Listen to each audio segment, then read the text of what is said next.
Well, hello everyone. If you haven't been on a webinar before, they're a little bit weird and take a bit of time to get used to. I'm just going to move this little thing out of the way. Because it's basically looking at a screen and someone's talking to you from the far beyond, and just imagine it from my perspective, because I'm talking to all these people out there that the only way of communicating back with me is the type of question to Kerry. So feel free to ask questions throughout. I'm not one of these hold the question to the end, especially when you start getting into this technical nerd stuff about websites. If I don't explain something properly, please do let me know, because this is all about helping you understand what's out there. Just the same that you can't go and get your car fixed unless you understand a little bit about what the mechanic's doing. Well, it's the same thing with a website. The little bit of knowledge can certainly help make sure that you get what you need without paying too much and without going for one of those beautiful 12-month customer service experiences where things tend to drag on. So, like I said, please feel free to answer some questions. But what we're going to cover today is all of the basics of a modern website, whether you would need to upgrade your current one or not, and if you are going to upgrade it, what are some of the things that you would want to look for to make sure that it's going to last you for another couple of years and it's not going to become outdated too quickly. A little bit about me for anyone that doesn't know. I've been a business owner since I was about 25, and my background's in franchising. And then after probably about 10 years ago, I moved over to being a business coach that specialised in trades and construction. So since that time, I've mostly worked with trades and construction and a couple of property renovation businesses.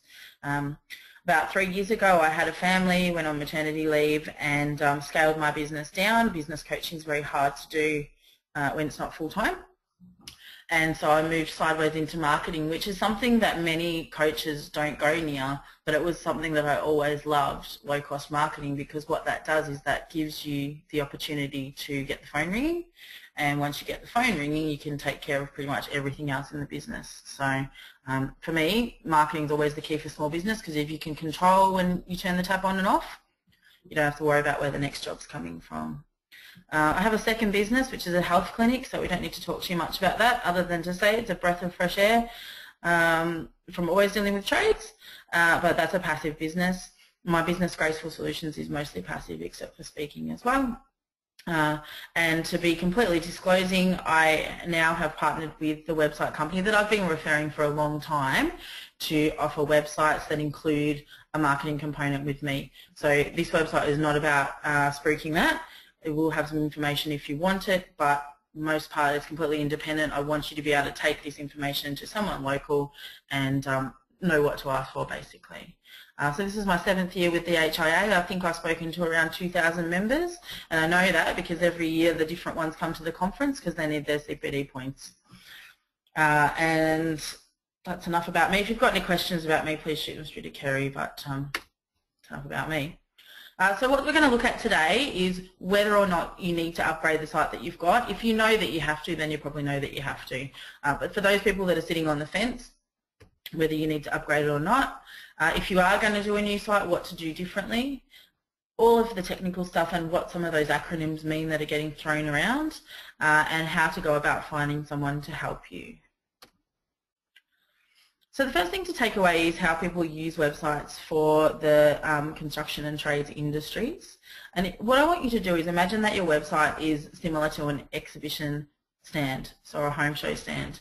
And so who comes to the home show? Well, 90% of the people that come to that home show are there to get ideas and to kind of look around, maybe grab some flyers, some information, maybe have a quick chat.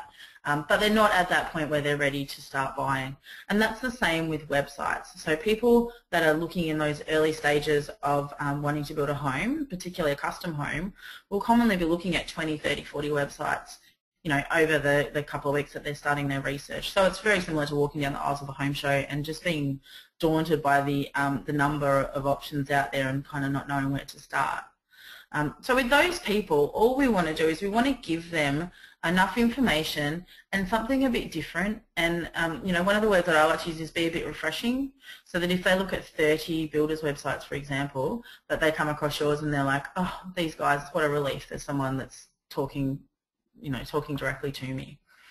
So with that 90%, we just want to be memorable so that when the time comes, 6, 12, 24 months, 3 years down the track, they go, okay, well, I'm going to go off and get 3 quotes. Well, I'll definitely get that company whose website really helped me, and then I'll go and get 2 more.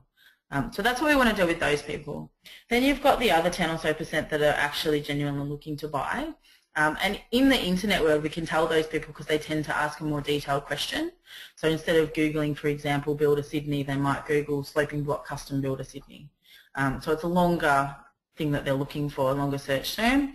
And those are the people that we want to just quickly show them that we fit exactly what they're looking for and get them through to making an inquiry. So we don't want them to get lost on our site not knowing where to go. We want them to be able to go straight through and contact us and make an inquiry. The first thing that you need to decide, and building a website or even making changes to your current website is just about having a plan, exactly the same as any of your work. If you don't have a plan before you start, you're going to end up with a dog's breakfast. And the first part of that plan is working out what level of quality you want to give off with the site, because that will then affect all the different things. So whatever market you're targeting, so whether it's the low market where it's an entry point price, generally a first home buyer, you want to give those people lots of information, you want to make it really simple to navigate, etc., etc.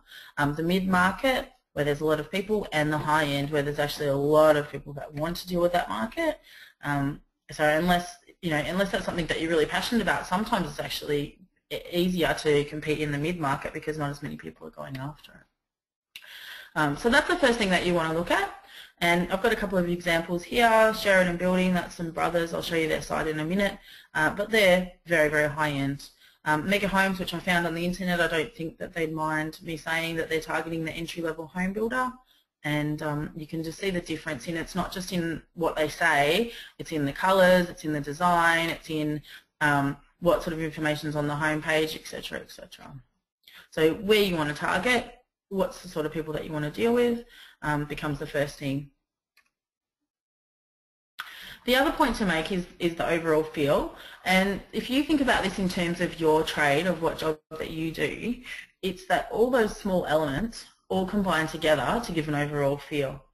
So if you're a builder, and I know we've got people other than builders, but it gives you an idea. If you're a builder, then everything from the painting to the flooring to the way the cornices are done to the architraves to the door furniture, all these things all add up to give you a certain feel. And if one of them's off, it's an amazing award-winning house, but the flooring's got kinks in it or something, for example, then that will affect the whole feel of the site. And it's the same thing of the home, sorry. And it's the same thing for a website, is that if you've got an awesome design, but the words are kind of clunky because you've written them yourself, or the font that you use is the same font that people use in emails, or the pictures are a bit grainy and they take forever to load, all those sorts of things are going to affect that overall feel. So when you decide where you want to go, as far as low, mid or high market, then you want to make all the elements of your site feel like that. And that doesn't mean that it's going to necessarily cost more at the high end either, because if you think about it, that's just about design. So it's clever design to target low, medium or high end. They all cost the same. So don't feel like if you want to, if you work in the high end market that you need to pay a lot more for your site. That's rubbish. This is our ultimate goal, and I can tell you I had fun trying to find this on the website, on the internet, because I didn't know what I was looking for. But what I wanted to show you was the feeling that we want someone to get when they come to your site. And the feeling that we want them to get is that they've been through hundreds of other websites and they finally get to yours and they're like this shining epiphany, that they finally go, oh, thank God, I finally found someone that's talking sense. These guys are just putting out there exactly what I'm looking for. I feel so excited that these people match exactly what I'm looking for, and excited people are going to make an inquiry. So we want them to have that feeling that they feel like they've come home, they feel like they've found something that fits them. And the people that don't feel that on your site are not the people that you want to have contact you. So you save yourself a lot of administration on that side as well. Is there any questions that are super relevant for that part of the presentation, Kerry, before I keep going? No, not so far. We'll keep going. Okay, great. So is it time to upgrade your website? So for those people that are on the fence, I've got a couple of points to consider if you're deciding whether or not to upgrade. So you might want to upgrade if the site doesn't match the type of work that you do, or it doesn't match the word of mouth that you do. So businesses that are kind of trucking along quite well at the moment, all you want is that if someone talks about you at a barbecue on the weekend and then their friend goes and Googles you on Monday, that your website matches what they heard about you. So it matches the word of mouth that they're hearing. If they hear amazing word of mouth about you and then they go to your website and it's a bit average, then they're going to think there's a disconnect there. They'll think, oh, is this the wrong company? Did my friend, were they not telling the truth, etc., etc. So it needs to match the standard of the work that you do and also what people are saying. You might need to upgrade if you feel like you've outgrown it. So if the type of work that you're doing now is not what you were doing then, if the area that you cover now is not what you covered then, if the way that you're structured now is not how you were structured when you started out, sometimes it can be easier to just start over. If the company is bigger or better or particularly more modern, if you're a contemporary business, then it's important that your site looks moderately contemporary as well. If you want to specialise, even if you want to turn the business around to focus on something that you're not doing a lot of or you'd like to do more of, you know, whether that be multi-dwelling or commercial or heritage or reno or new build or whatever, sometimes that can be a reason. You want to stand out and be remembered, or if you need more inquiries. If you need more inquiries, having a new website is not going to be the only thing that does it. You also need to run advertising to get people to come and look at your site, which we will talk about at another webinar. But first of all, you need to have the right place to send them so that when they get to your website, they will call you. You absolutely need to upgrade if your website does not change to a mobile phone website. So at the moment, across probably 2 or 3 dozen websites that I've looked at, and looked at the back end, around 30% in total using mobile on a tablet. So it's about 15 to 18% on a mobile phone and then the rest on a tablet. But some builders that I've seen in the last 2 weeks have been as much as 50% for mobiles and tablets, on mobiles and iPads. So if your website doesn't change to a mobile site, what people are having to do is kind of zoom it in and move around and try and click on things and things don't work and all of that. So if they drive past a site sign like we've got there, or if they hear your ad on the radio, or if a friend is talking about you at that barbecue and they look you up on their phone, you're not going to necessarily capture those people. And the stats of some of those sites that don't have a mobile phone version is that the people are spending sort of half the amount of time on there if they're on a phone. They're looking at half the number of pages because they're getting there and they can't navigate around. And unfortunately, that's not something that you can add on to your website. You need to start over because all of those elements are put in based on how are they going to change depending on what device you're on. Knockdown and a rebuild versus a renovation. We all are familiar with this term. This is one that my offsider coined at some point when we were trying to do a renovation for a client. That it is often, especially, you know, with new technology and things get cheaper and snazzier kind of at the same time, it's often far, far quicker and the same price, if not cheaper, to do a knockdown rebuild on your website. Just start over, start with a plan about what you're trying to achieve, who you want to target, what sort of work, etc., etc. And the only time that I would suggest a renovation, if it is mobile friendly and you're mostly happy with it, then sometimes just a few tweaks can sort of help it convert clients to inquiries a little bit better.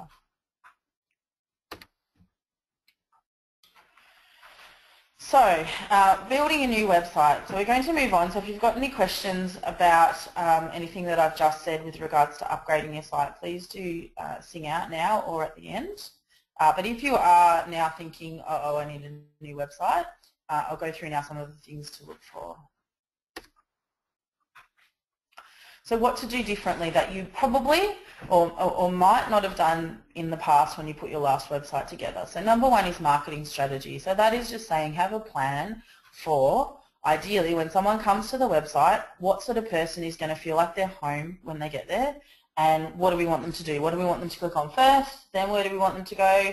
Then they're going to go through the inquiries page. What information do we want off them then?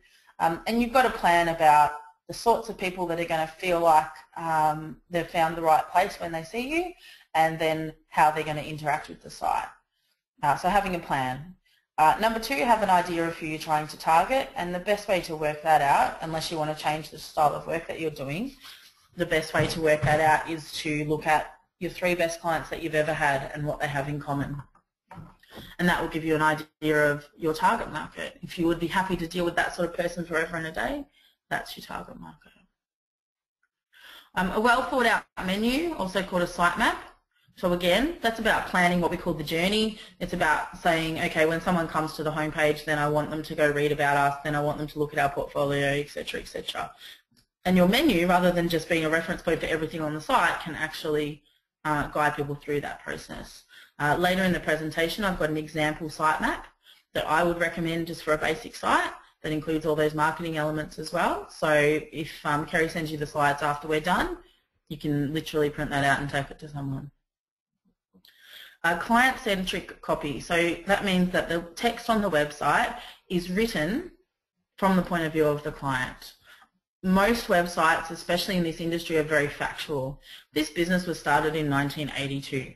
And it reads a little bit like a, a eulogy or something. Like it's very, very factual. And what we really want to do is say this business has been around for over 30 years and has a long-standing reputation within the community or something, things that the client reading it will see the importance of to them as opposed to just stating the facts. Credibility, so if you haven't included things like associations, awards that you've run, other things like that, credibility is important to including the website because once that credibility work is done, and then by the time they contact you, they feel lucky to be able to meet with you and you don't have to blow your own horn, as it were. And attention to detail of all the elements. So we've already spoken about that, but if you're going to do it, make sure that the pictures and the words and the font and the colours all have a bit of thought put into them so that it gives you that feel that you want. Things to definitely do on a new site to make sure that you get value for money. So the first thing is it needs to be mobile and tablet responsive. So I'll show you an example of that. This is an interactive workshop that goes off the PowerPoint. I hope I don't freak anyone out. So I'll give you an example of that. All of these pretty much, except for a couple of the older ones, are mobile responsive. So if we have a look at Glenn's site here, what happens is this is on a computer. Actually, I'll go to his contact page with the map because that's a good example. The internet's going to take a long time now. So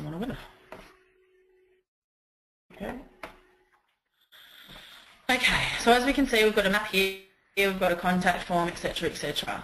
And what happens with a mobile responsive site is that when I'm on a tablet, so now I was going to do that. So now I'm on an iPad, it scales all the information. It's also on the screen, but it scales to an iPad, and most sites will do that, it's not uncommon. But what a mobile responsive site will do is when you're on, it will then turn into a mobile phone site. So instead of the menu, you get this little drop-down thing. And if you're on an iPhone, that'll be the spinny wheel that you normally get. All the information's still the same. If you click on the phone number, you'll be able to call from a mobile. And all the elements are still there, it's just that they've rescaled to fit on a mobile phone. That's mobile responsive. Awards, if you've won awards, have them front and centre. Make a big, big deal about awards. A couple of places that I like to put awards. One, give them their own page and put them on the home page. But two, have them in the gallery. So if any of the homes in your gallery or portfolio have won awards, put medals across those so that as someone's scrolling through the gallery, there's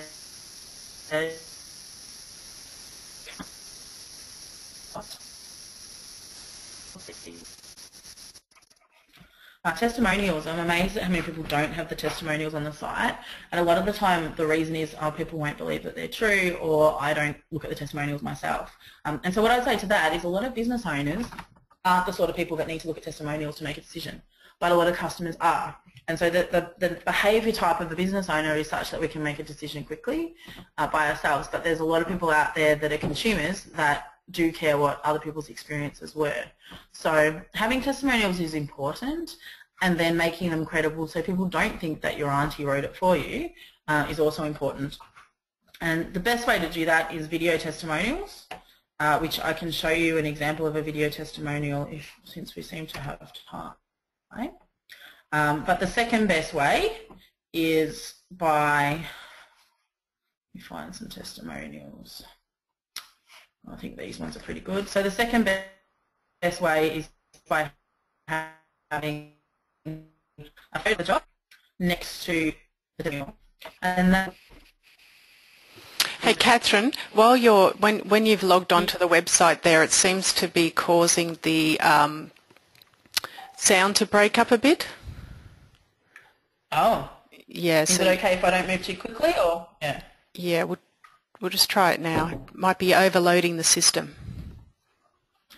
Let me know if it does it again, and I'll close it all down. But I think if I don't jump around too much, it might be all right. Yeah, could you just repeat what the second best way was? I think we missed that bit. Yep, that's okay. Thanks, Kerry. So the second best way is like the example that I have on the screen here, which is to add a photo of the work next to the testimonial.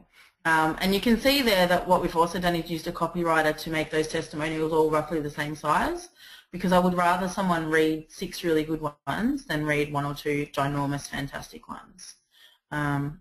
So yeah, but adding a photo of the work, then the client can see, oh, that's a real person, there's their initials or their name, there's the town that they're from, and there's the job.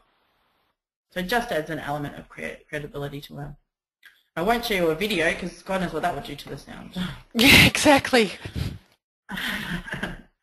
Associations, so obviously belonging to the HIA, even registered builders, all these sorts of things that you might not think much of, a client really sees as being something that makes you credible. Your portfolio and curating your portfolio. So that means going through your photos and only putting photos in your gallery of jobs that you're really, really proud of that you'd love to do again. You don't need to put every single job you've done in your gallery. People aren't expecting, oh, there's only 6 jobs, they've obviously only done 6 jobs. People, you know, it's better that they see 6 amazing jobs than they see 24 and some of them are good and some of them are average. Professional copy, and I'll talk about if you are going to use a copywriter, what are the pages that you can spend money on, and then the others, it doesn't matter as much. And that can give you a hand in terms of, okay, well, we're going to pay someone to help us put the words together, but we don't want to pay for them to do the whole site. So I'll talk about that in a second. But it is worth having someone that knows how to speak to your target market, asking you some questions and sort of interviewing you, and then writing the About Us section, for example. Frequently asked questions, and that's a great way of A, pointing out what you're really good at, and B, answering any of those pesky questions that you get asked over and over again, such as, what can you give me a meter rate? So any of those ones that you get asked all the time, what you can do is tackle them on the website, so by the time people get through to you, they often have kind of self-educated on that front. Second last one, why use us, which is basically a place on your website where you can list all the things that you're good at. And that makes it really easy for a client to jump on. They're whizzing around 30 different websites and they can jump on there and go, oh, this is what those people are really good at. I will show you an example of that, but I'll try and move super slow-mo so that I don't stuff up the sound.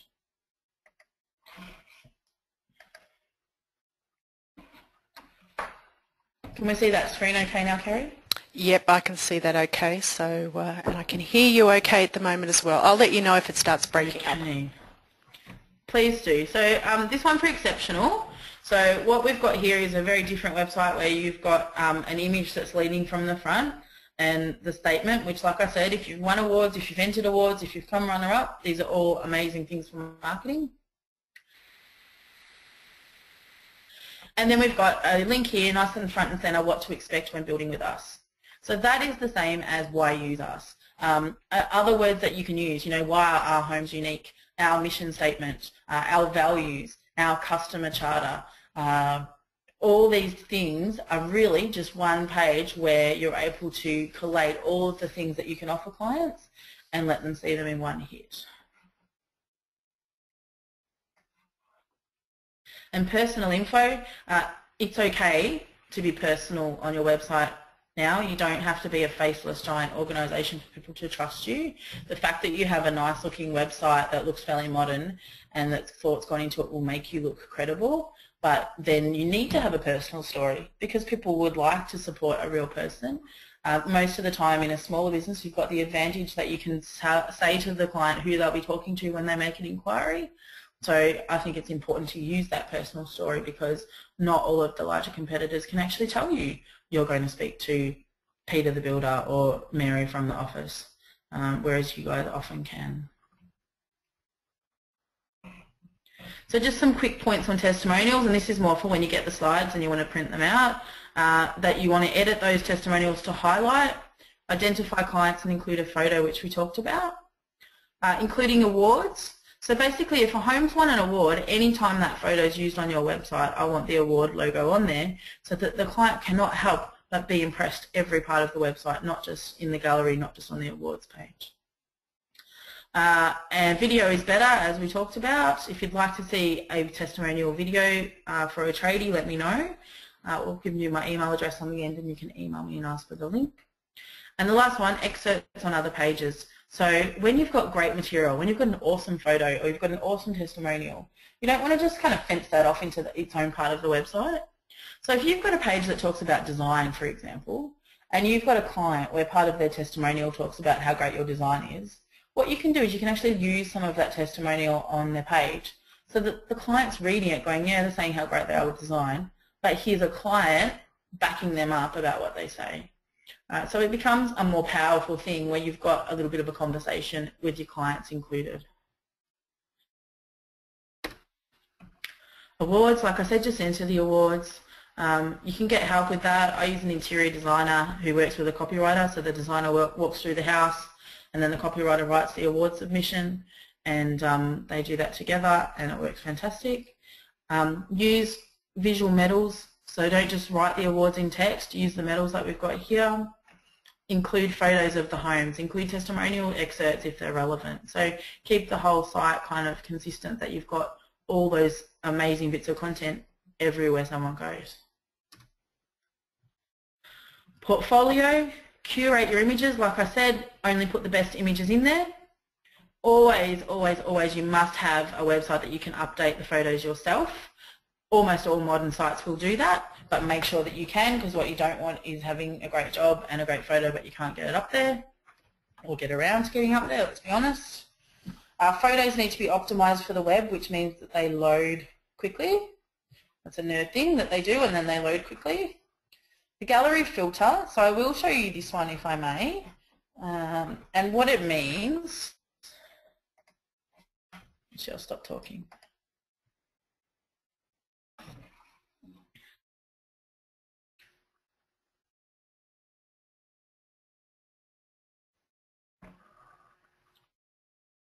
Can you see that portfolio okay now, Kerry? Yep, I can. Okay, great. So what a filterable gallery means is when you go to the gallery, you've got these little words up the top, and what you can do is you can actually, the client, when they're browsing your site, can actually sort that gallery so that they're only looking at a particular type of photo.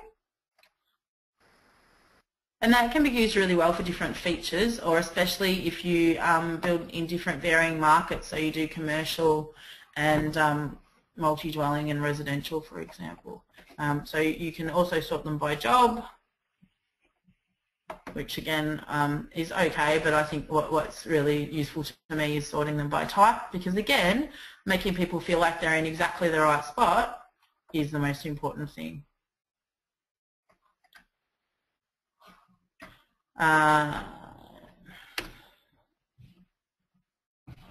The contact us form. So this is the place where people go on your website where they are at least more than 50% wanting to get in touch with you.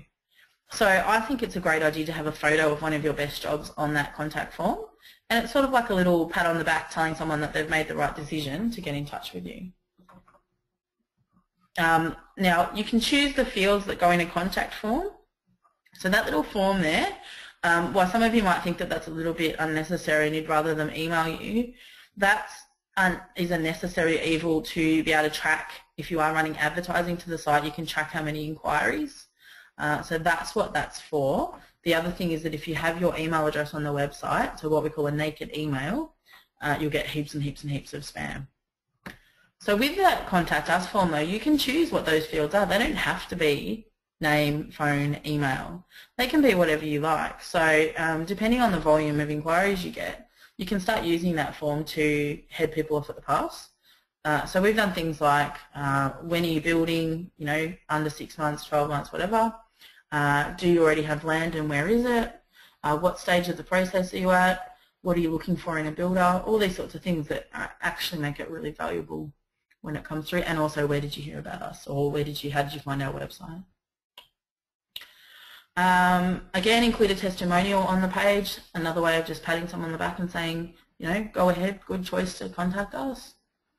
And I'm not a big fan of those, it does stop you getting spam, but those little captcha codes where you have to type in letters and numbers and you can't read them properly, I'm not a big fan of putting anything in the way of people being able to contact you.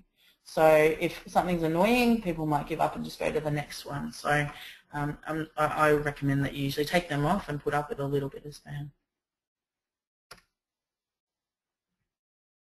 Some last little bits and pieces if you are getting a new site.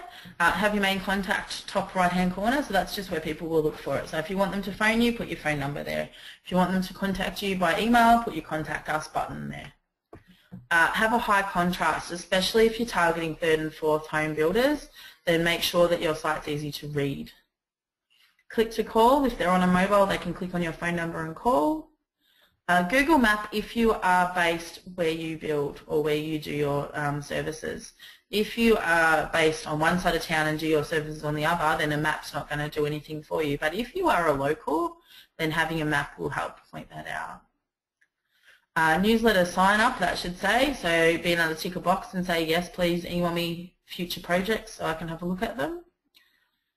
Video if you can, which Google loves.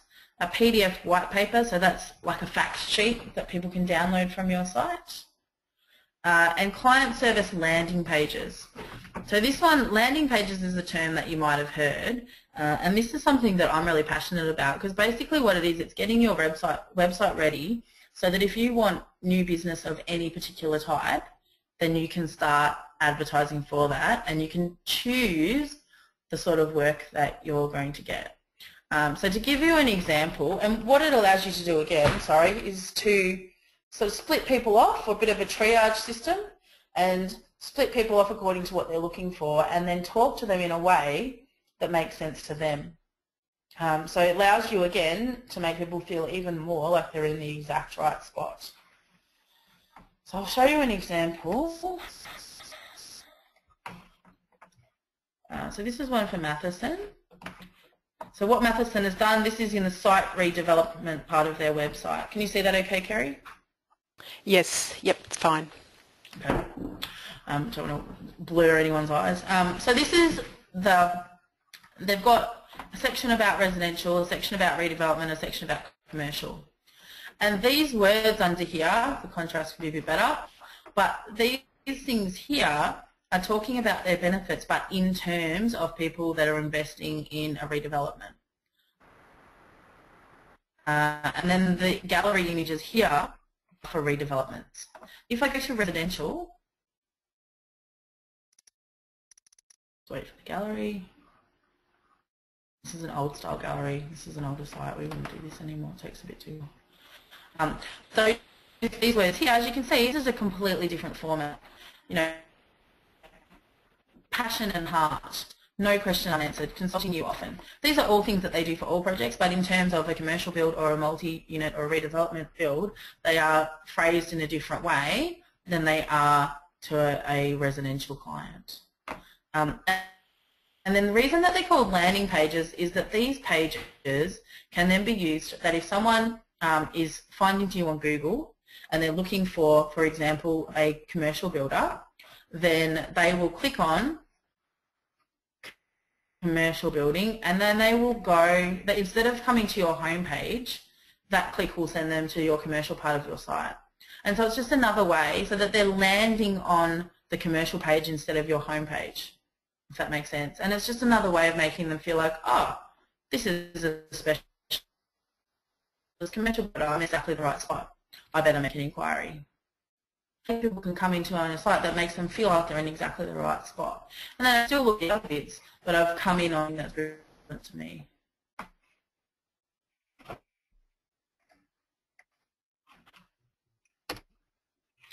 Okay, so some things to not do, which you'll probably already know because they probably already annoy you quite a lot.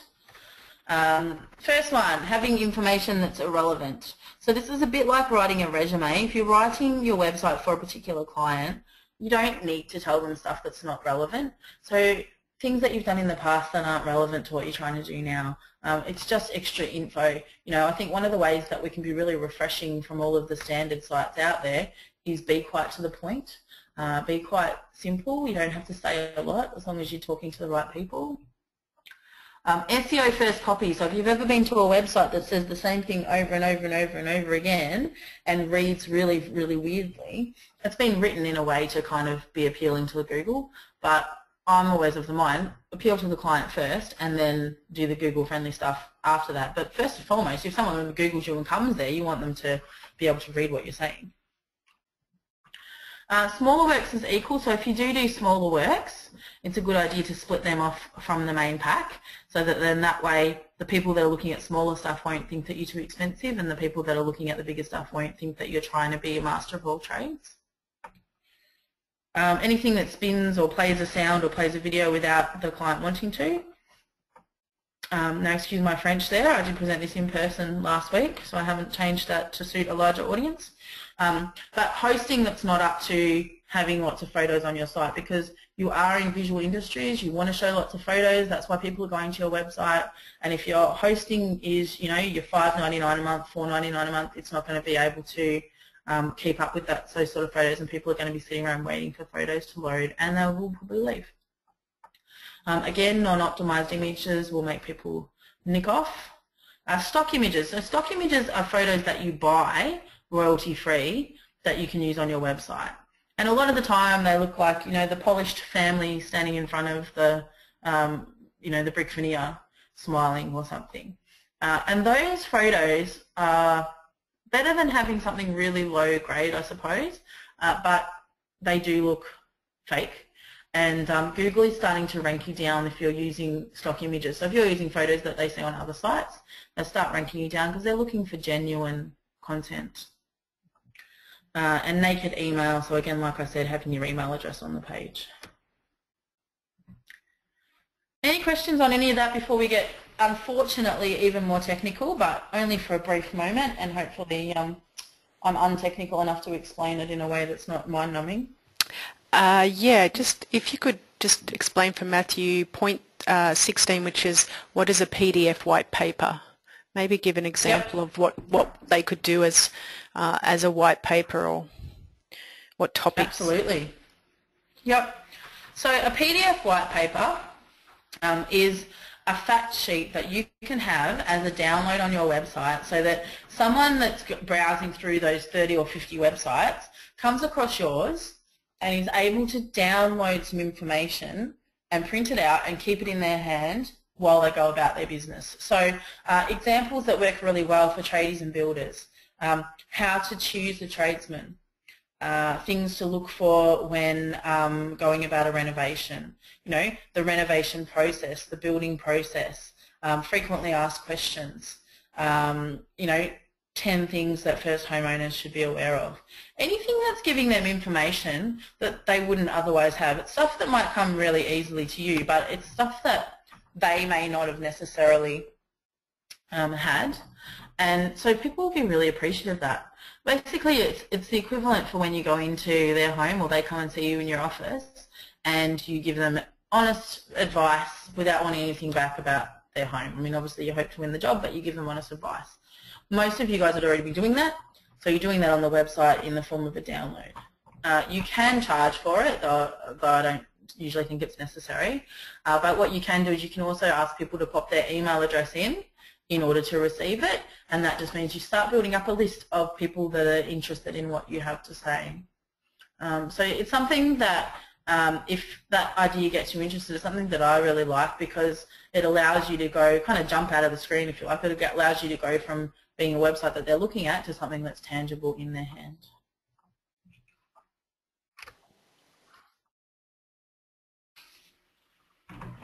I'm just trying to think if I've got one to show you. Maybe information.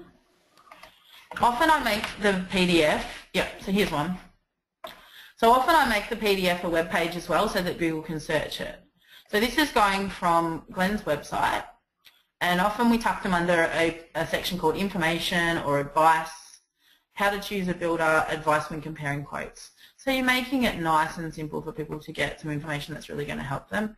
And then it can't help but be a marketing piece, obviously, because the thing that we're going to tell people to look at are things that we know that we do well. So Catherine, what you could also do though is instead of, I guess, just having it, you could have it as a something that they actually put their details in for to receive as well, isn't it? To capture details. Yeah. Yeah, and they can either put their details in to be emailed one document, or they can put their details in to access a library of multiple documents as well. Would be the other way to do it. A long time ago I had a client that was a caterer, and you put your email address in to access all of their menus in a library, and they started doing that I reckon about 6 years ago, and they've now got 5,500 people on their database from doing that. So you're starting to build a list of people that are interested. Okay, so things not to do. We've been through that.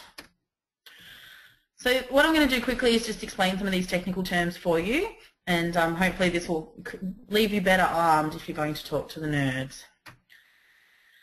So first one is CMS. That stands for Client Maintenance System or Client Management System, and that basically just means that you can log into your website and make changes. You can change the text, you can change the photos, you can put new photos in the gallery, you can add a new testimonial, etc., etc. Most websites nowadays are going to be CMS. But what you should ask for, which is not always done, something that we do, which is ask for an in-person training session. You should also ask for some sort of PDF guide or something that's going to walk you through in the future if you get stuck. But an in-person training session can really help you or whoever in your business is going to update the website later on know what they're doing. If you can use Microsoft Word, you can generally update your website. WordPress is just a particular type of platform that you can build websites in. So it's similar to you using a PC or a Macintosh. You're both going to create documents, but it's just in different platforms. So WordPress is just one of the ones. It's a little bit like MyOb for the website world in that it's got all of these extra features that you can get. A lot of them are free, and it's the one that's the most supported and the most known. Sticky menu. So you might hear the term sticky menu, or you might hear a different, more whiz-bang term, but what it means is this, that if I go to a site and then I scroll down the page, a menu is like an Excel sheet that stays with me how far down I go. So I can move around the site, I can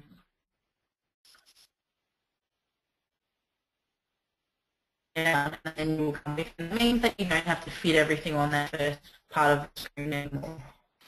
So Catherine, you're breaking up there, so I might just quickly explain that again. So it means when you're scrolling down the web page, that bar across the top, the menu stays on the top of the page, and so people can find their way back to the home page or onto another page if they want to. Exactly. So you can put as much text as you want on there and people won't lose where they're at. Filterable gallery, which again we've already seen, that's a gallery that you can select different categories. Sliders. Sliders is when you see the photo on a website and there's the text over the top of it that says, like we saw with the exceptional one, click here to find out more about us. So it's like a giant billboard, but then they can click on it to find out more. Mobile responsive, we've been through that. Responsive is the word that means that it turns into a mobile site. .com.au domain name, so if you're based in Australia, it's a good idea to have .com.au if you can. And it's also a good idea to have your email be the same as the website that you have. And if it's not, it's a fairly simple thing to change that over. So ask someone in IT to fix that for you so that your email address can be John@ABC Constructions instead of abcconstructions@optusnet. And web and email hosting. So hosting is basically the place where your website lives. So your website needs to rent a room so that people can come over and visit it, and that's called web hosting.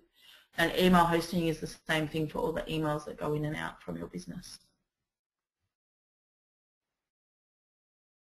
The gravy train. So the reason I've put a gravy train is because if you're a more prominent company and if you've got signage around and vehicles around and those sorts of things, that you may find that your website quotes get blown out a little bit because you're a well-known name. And also people have this crazy and completely inaccurate conception that builders make a lot of money. So you may find that quotes get blown out a little bit. So I want to give you a guide to what to be looking for and how much to spend. It's certainly not comprehensive. There's always exceptions to the rule, but it just gives you an idea of where the hell should I start looking. So the things that you should ask for. So you want your site to be responsive, turns into a mobile site, and that you can update it yourself. 12 or so pages will give you most of what I would generally recommend you put in there from a marketing point of view. It's great if they can make some of your images a bit more sexy, you know, make the sky a bit more blue, that sort of thing. At least some professional copywriting, and if you can't get that, it's worth getting a copywriter just to do a couple of pages for you. Custom design, I think I don't have to explain that to most of the custom builders. Marketing angle assistance. So if the web company that you go to can't help you with what's the plan for my website, who are we targeting, what do we want people to do when we get there, then it's a good idea to meet with someone that has an idea about this stuff, or find a uni student that's studying marketing that can help you with it, or any of those things, just to get help with that plan before you go and get the site done. Sitemap assistance is the same thing, and you should definitely ask for in-person training because it's something that's quite easy for them to do but generally not offered. This is an idea of what to spend if you're targeting kind of your or if you're targeting any really, but if you're wanting all of the features that I've just spoken about, then it is acceptable to spend between 5 and 10 grand, bearing in mind that if you win one more job in the next year because of it, then you've already paid for it. Having said that, if that's just not in the ballpark for you, you can definitely spend less, but the things that you should be looking at is have a look at their design work, make sure that the site's secure and that it's not going to get hacked into, and preferably engage a copywriter or a marketer to help you with the 2 main pages. And so those pages are about us, and then that page called why you use us or why we're different or whatever. You definitely want to get a little bit of help with those 2, and then the rest, you know, let's talk about commercial, that sort of thing. You can, you know, if you're on a budget, you can do those bits yourself. If you're not, then it's great to have copy that's talking directly to those particular clients. If you're spending more than 10 grand, if you're getting quotes up at 20, 25 grand, make sure that you're getting some extra features. You've got display homes and you've got video walkthroughs, or you've got some really sexy pages that show off your designs. Things like that. Make sure you're getting something for that and not just paying more for slick design, because there is plenty of good designers around, and that generally doesn't cost that much more in terms of a website, because most of the pages look very similar if you think about it. Just to give you an idea, the sites that I do with my company are 4.2k for the stuff that I mentioned before. So it just gives you an idea of where the hell do I start, because it can be hard shopping around without knowing. Here's an example of a sitemap that I would recommend for a basic site. So you can see that you've got things tucked away under main menu. So about, and then you have a company profile, you have a meet the team or something like that, and then a page about how you're different. Your portfolio that filters by type. Services, so all categories for ads. So what I'm saying there is if you want to maybe one day down the track get an extra 2 sloping block jobs, then have a page under services for sloping blocks. If you want to capture the sustainability market, then have a page under services for sustainability. And then down the track, if you want to get more inquiries for that, you can run the equivalent of a Yellow Pages ad on the internet and get people to come straight to that page. Awards, if you've won them, make them front and center in the main menu, testimonials, and contact. And then some of the extra things you can have a blog section or a news section, advice, frequently asked questions, affiliates, but a point to make with that is that you get nothing for linking your suppliers to your site. You only get something if they link to your site. So if you put them on your website with a link to theirs, that doesn't do anything for you in terms of Google or anything. It's only when they send people to you that helps with Google. And my little pyramid here, so start with the marketing, then look at the design to support that, then look at the copy or the text that supports that, and then put it together with the nerdy stuff. This is something more to read once you get the slides, but it gives you an idea about what are the things to look for. It's fine to go with mates rates and to use someone in your family, but make sure that you'll still be a priority, and I recommend still paying them a reasonable amount, because you otherwise do tend to get left to the bottom of the pile, as I'm sure many of you have experienced. So there's some things to look at. Is the company familiar with the industry? Do they understand your business? I had a great web company that worked with one of my clients. It was nothing to do with me, and the company had a big yard that they were processing things in, and the designer came and walked through the yard and got to understand the business. So those sorts of things are important. Look for a set time frame, make sure you're a priority, see if they can help you with the copywriting. A lot of the time they can, they just have to be asked. Can they help you with marketing once the site's live so that it gives you inquiries, etc., etc. And most important, same as when you deal with a builder, is it going to be hassle-free? So just quickly before we finish up, I will definitely take questions. If you're not sure what to do, then I suggest you either review your current site or you put together a plan for your new site. I'm more than happy to help you with those things, but like I said, a marketing uni student, someone in your family, an agency, I suppose, all of those sorts of people can absolutely help you with those things as well. Next week we've got a webinar that is talking about online marketing, so SEO, AdWords, pay-per-click. Basically all these things mean is I've got an awesome website now. I know that if people see it they're going to feel like, oh, but no one's coming to the website, so I'm not getting any inquiries. So that's where online marketing comes in. So that is my last slide. Does anyone, I'll throw it back to Kerry and she can check in for questions, I guess. Yeah, I'll just start reading through the questions, but if you have a question, it's probably now's the best time to start typing. Firstly, Jamie's asked, can you just expand on your comment about smaller works as equals and how exactly to do that? Can I show Jamie an example? You can, but it does see, I know it's great to be able to see it live, but we do have a bit of breaking up, so perhaps if you get onto the page and then speak, that would probably be the best way. Yep. Well, I'm on the page now, so can you see it and hear it all okay? Yep, that's fine. Yep, okay. So what I mean by that is under services, so Glenn, for example, does extensive, amazing projects that are up in the 800 to 1.5 category. He also does, to fit in with his schedule, smaller things, usually for existing clients, that just kind of fill some gaps. And so it's important that when you do that, that you deal with that in its own special way on the website. So it has a section called Smaller Works. And there's a way to talk about those smaller things without necessarily losing your credibility. And so this one says for Glenn, as regulations surrounding construction become more complex, there's delays in project approvals, we often have scope in our construction schedule to complete smaller work such as decks and pergolas, kitchens and bathrooms, civil works, garages and carports, small extensions. At Morehouse, we provide ourselves on building ongoing relationships with our past clients, as well as for new clients as our construction schedule allows. So it's basically still advertising that you will consider that work, but not sounding like you will take everything from everyone all the time. Okay, great. So, Jamie, hopefully that's answered the question for you. If not, just drop me a line. Greg has asked, do you recommend that you have an email that only receives mail from the website? For example, info@acmebuilding.com. So I guess Greg's asking so you can measure what you're getting from your website? I think that's a great idea. I would suggest it's not info at because you'll get more spam by using info at or admin at. So I tend to use things like advice at or questions at or you know inquiries at, I guess. So I would recommend that you don't use info at.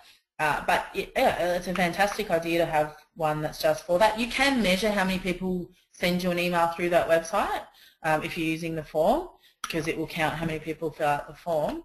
But if you are going to use an email address, definitely it's a great idea. And I guess one day we should have a webinar on Google Analytics and explain to people how they can actually track who's visiting their website and, well, not exactly who, but how many people are visiting their website, how long they're spending on certain pages. But I guess that's that would be great to do that. Yeah, it is a whole other one. It would be great to do that because it's one of those pieces of information that the nerds kind of dangle and pretend you can't understand it, but actually it's quite easy to understand if you know what to look for. Yeah, exactly. Now I'm just going to say I know it's nearly 2 o'clock and some people have to shoot off, so if you do, thank you for joining us today, and please fill out the survey at the end and keep an eye out for an invitation for our next webinar on online marketing. But if you're happy to stay on the line, we'll go through a few more questions. I have a few more here. So Claire asked, does the actual website name impact customers selecting you from Google or Google showing you at all? So I think you covered having .com.au versus .com, but what about .net.au? So .net.au is not as strong as .com.au, and it's okay to own both, but you'll find if you only own one, it's better to get in, but if you can't, obviously, I'd rather you have your business name, .net.au, than have to make up a new name or have something that's a bit weird. As far as does the name affect it, I'm not sure if it now does, but it definitely used to. So the website name is what's called the URL, which is the name of the website, www whatever whatever.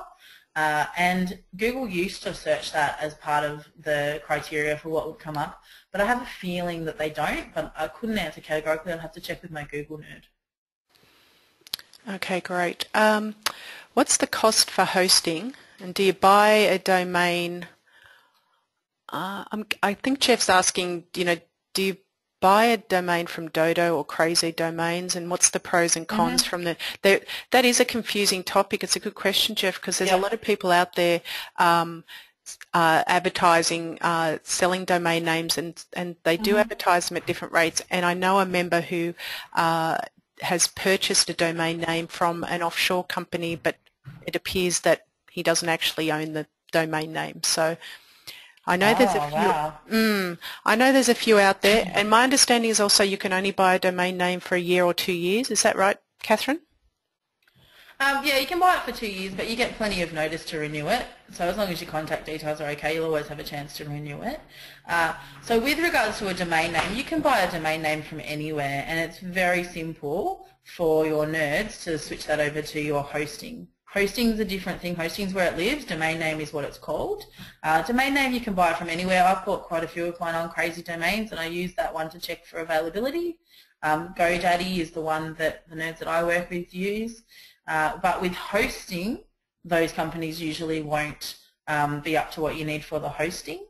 Now with hosting, look, anywhere between about 30 and about $100 a month, depending on the size of your website, and also that includes your email addresses. So what kind of email addresses you have. There's a kind that just download once, and then there's a kind that are kind of clever enough to know if you've read them on the phone and you haven't read them on the computer and all this stuff. So that can vary quite a lot, but I'd stay away from stuff that's sort of under $20, $15 a month. But domain names, you can pretty much get those from anywhere, and so it is a good idea to, if you're thinking about a business name, is grab that and also check the business name availability as well.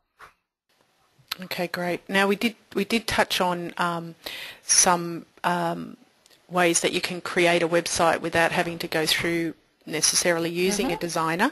And Marno's asked, hi, I was just wondering what your views are on WordPress or HTML template pages.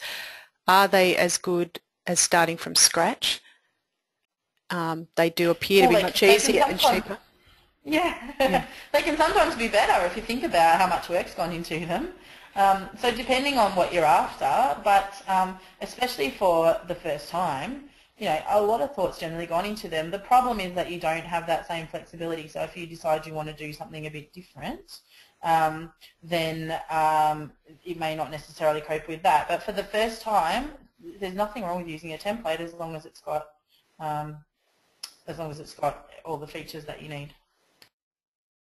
Yeah, and I think another question, I've had a few questions on that topic, but one of the questions I think refers to, with some of those places like Wix or Weebly, you can get the free domain names that come with it, but I think for Google you're best off actually purchasing your own domain. What are your views on that?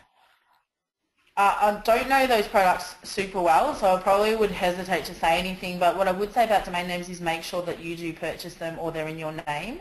So you can still get a web company to purchase it for you, but make sure it's set up in your name, because what you don't want is 3 years down the track, the renewal notice going to their office instead of to you. So make sure that they are in your name. And with regards to the Wix and Weebly and things, they're fine to use for the first time. Again, you won't have a lot of flexibility, but still have a plan for the marketing. Just because you're spending less on the site doesn't mean you should spend less time planning. And try and make it so that the little advertising byline's not on there. So this site has been built by myself by Wix, for example. Yeah, good point. And also, I've had someone ask about WordPress. Karen said she's been told by a web designer that WordPress get hacked regularly. Ours has been hacked once. Is it true, and how do you protect it? It is true in that it's the most common, so the most hackers are going to go after it. But, like I said, there is a lot of different apps that support WordPress as well. So what you can do is you can add a whole heap of extra security measures onto the site. So talk to your IT guy about that, but you can definitely add a whole heap of security plugins, they're called, to make it a pretty secure site. So it's like anything. If it's just straight off the shelf one and you haven't done anything, and for some reason you come across someone's line of sight, you might get hacked. But first thing is make sure your hosting's backing up every 24 hours so you can just get it straight back up. But the second thing is, yeah, go to your IT people and say, I want to have a WordPress site because it's easy to use, but I want to make sure it's very secure. And that was what I said. If you are going to spend less, security and design and marketing plan are the things that you want to make sure you definitely still have. Okay. Now, Wanda said you made a comment about pictures loading slowly because of perhaps that cheaper hosting. Can you just expand on that? Yeah, so the pictures coming up depends not on the, well, it depends on two things. One is the computer of the person that's looking at it, but the second is the computer or the server where the website is being kept. And so if that computer or server where the website is being kept is slow, then it doesn't matter how whiz-bang the person at the other end is with their computer, it's still going to be slow for them. So both computers, if you like, need to be up to standard for the photos to come up nice and quickly. But the other thing, like I said, is to get the photos optimized, which means that they still look awesome and sexy, but they're a lot quicker to load on the web. Okay. Peter makes a good point, just talking about domain names. When you do register for one, you have to make sure that email address you put in there is one that you're going to have for a little while, because when that reminder comes through, it's going to go to that that email address. So I think it's important that you make sure it's not perhaps a staff member that may not be there in a couple of years, because if you miss out on that reminder, I think Peter mentioned had someone hosting the website, they let our .com.au lapse, and they had to go back to using the .net.au. That's, yeah, and that's the same, you know, so again, have it in your own name first of all, and yeah, great point, Peter, make sure that it's your personal email or something that's always going to be around. He asked about Yellow Pages hosting. Do you know anything about that? I don't, but all I would say on that, I don't know if we have any Yellow Pages reps on the call, but just check very carefully before you sign any sort of census contract to make sure that you're not locked in for more than you should be. But I don't know about their hosting services. No, I'm really sorry. I'm happy to look at it though, Peter, if you want to email it to me.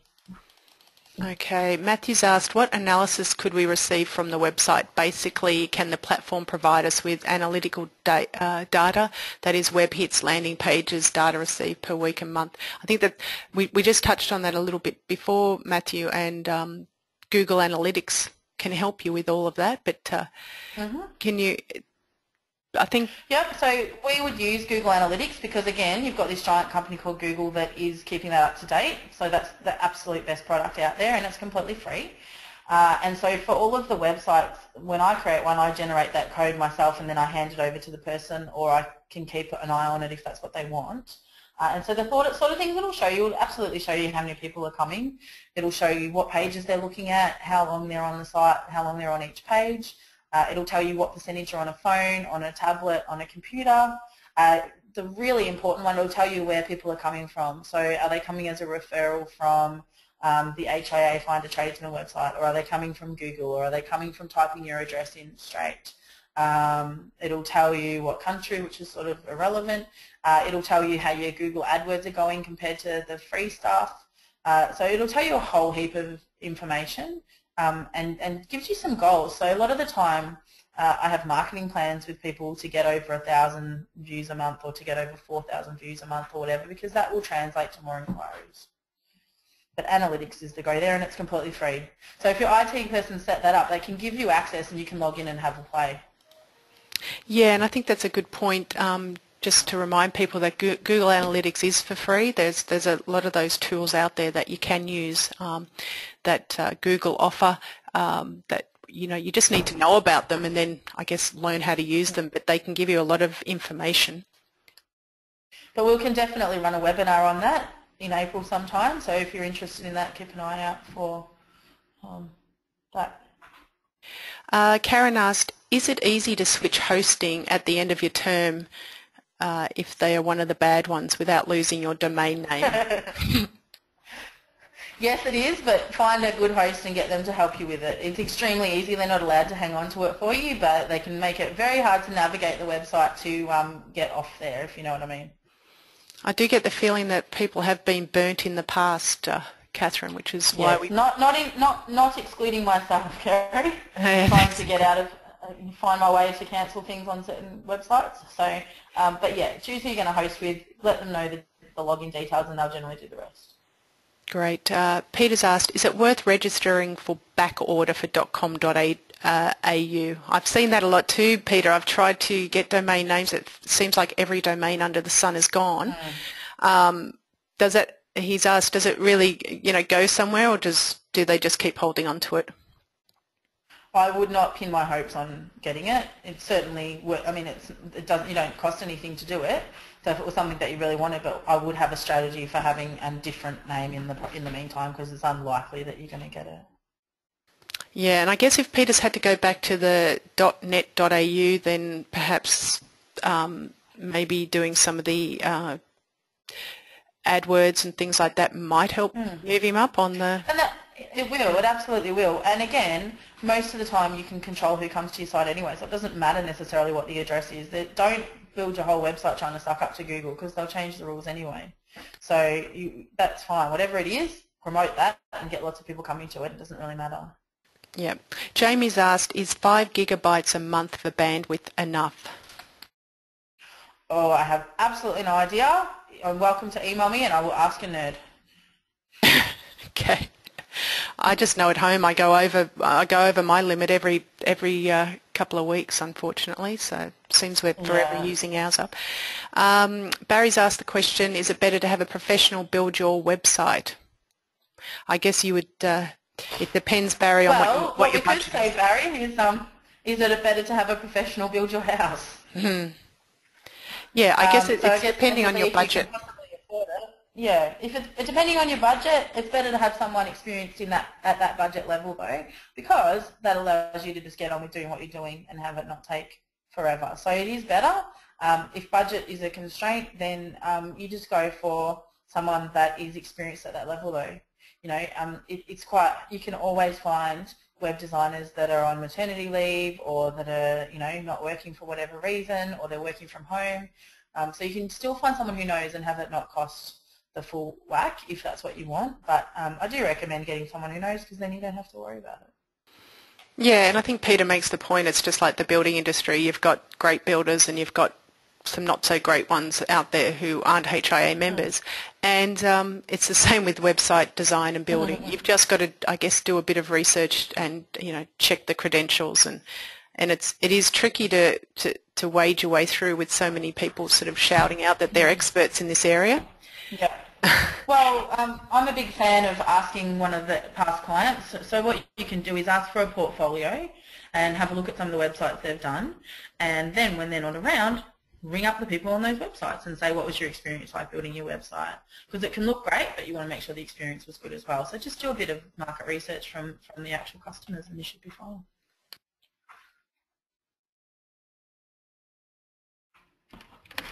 Oh, Sandra's asked a more technical question. How do you optimise photos? You put them through some program that does it, and I'm pretty sure you could probably Google it and get one for free.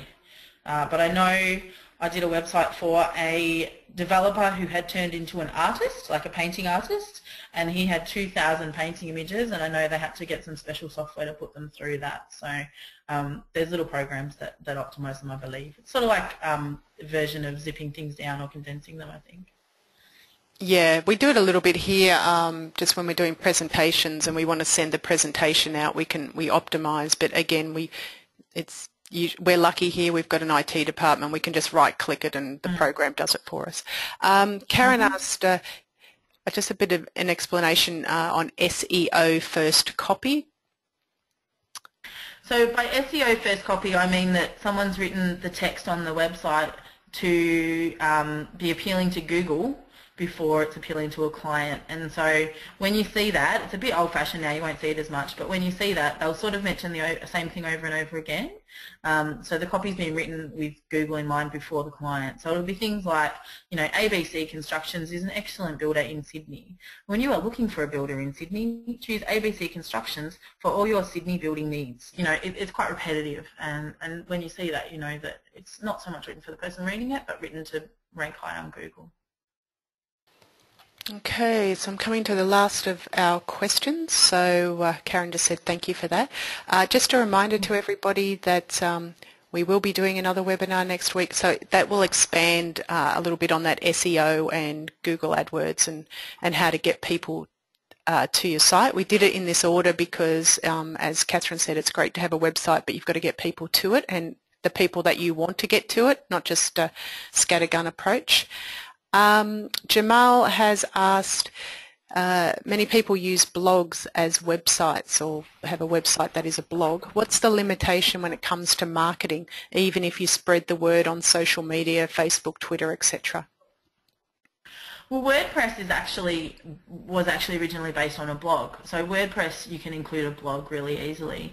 But if it's a blog hosted on one of those Blogify, whatever they're called, so it's more just a run of articles after one another, is that kind of puts the onus back on the person coming to it to search for what they're interested in. And what we want to do is present them with what they're interested in so that they feel like you're exactly the right person for them. So I would generally, if I have a blog, I use it as a news section or an advice section on the website. So it might say, you know, click here for see our latest projects, or click here for building advice, or click here for articles about, you know, whatever. And it's part of the website as a newspaper kind of section. But yeah, if it's just the blog on its own without any extra pages, the main drawback there is that it's hard for someone to feel like they're in exactly the right spot because they're going to see everything at once. Okay, great. All right, if we don't have any more, Jamie's just sent through, how do you specialise in multiple fields?